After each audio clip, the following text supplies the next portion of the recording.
Hello, this is Dr. Kilgore from Dr. Kilgore's World coming to you with another math learning video. Our learning goal tonight is I can write decimals in standard, word, and expanded form. Our guiding questions tonight are what are different ways to represent the value of a decimal? So our vocabulary, make sure that your math journal is out and that you are copying down the important vocabulary words. Equivalent decimals. They are decimals that are the same amount or have the same value. So let's look at decimal place value. Here is a place value chart. We are familiar with the whole number place value through millions. And now we add on decimal place value tonight. So your decimal would lie right here on the place value chart. That's better. And then we have tenths, hundredths, thousandths, and 10,000ths as our decimal place value. So with these problems, you're going to be given numbers and asked to write them in standard form, word form, and sometimes expanded form. So let's pull up a practice problem here. And it's going to be to write the word form of each number in the given value that's underlined. So for example, we have 4 and 737 thousandths, and the 3 is underlined.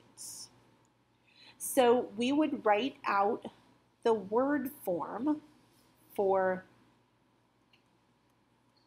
4 and, anytime we see the decimal point, we write the word and, 700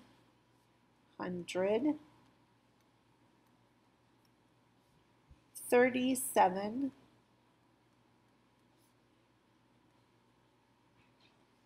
thousandths.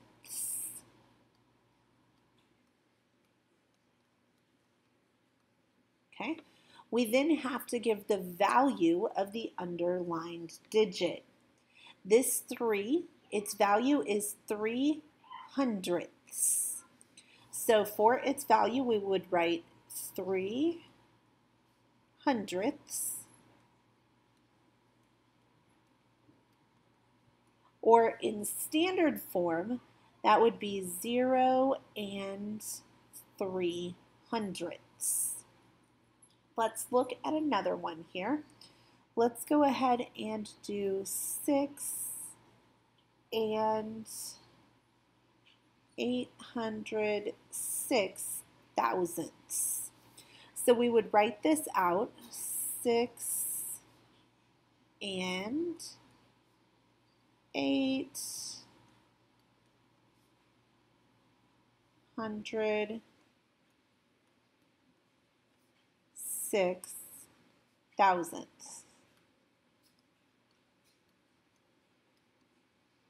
Now, anytime we have these decimal places out here, we really read this number normally, and then at the end we tack on the place of the last number. That's how we get the word form. That's how we say these numbers. So if our line is under the 8, that number is 8 tenths.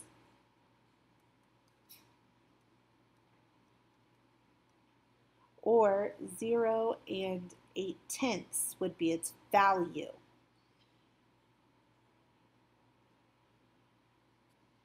Okay, let's get a clean chart here and look at some where they give us the word form and we have to turn it into a decimal. 4 and 68 hundredths.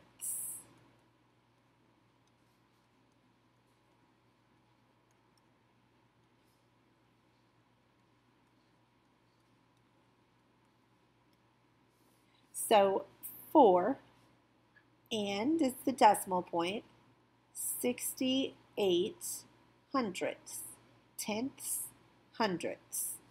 So there is our standard form of that number. Let's look at an expanded form example. You will not see these very often, but it's helpful to alert you to what they will look like.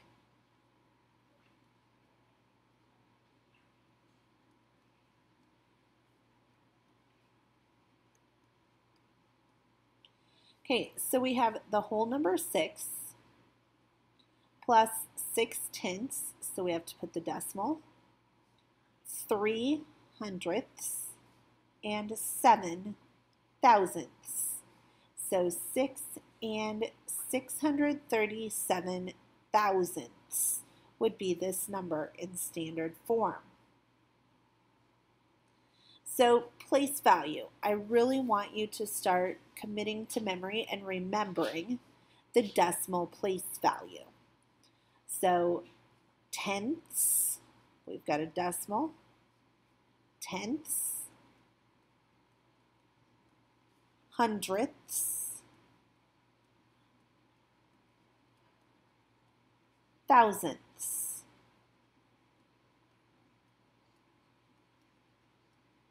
So that when you read numbers from now on, I expect you to read them correctly.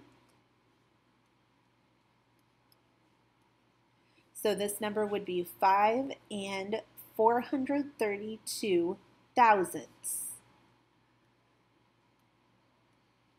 or 2 and 5 tenths.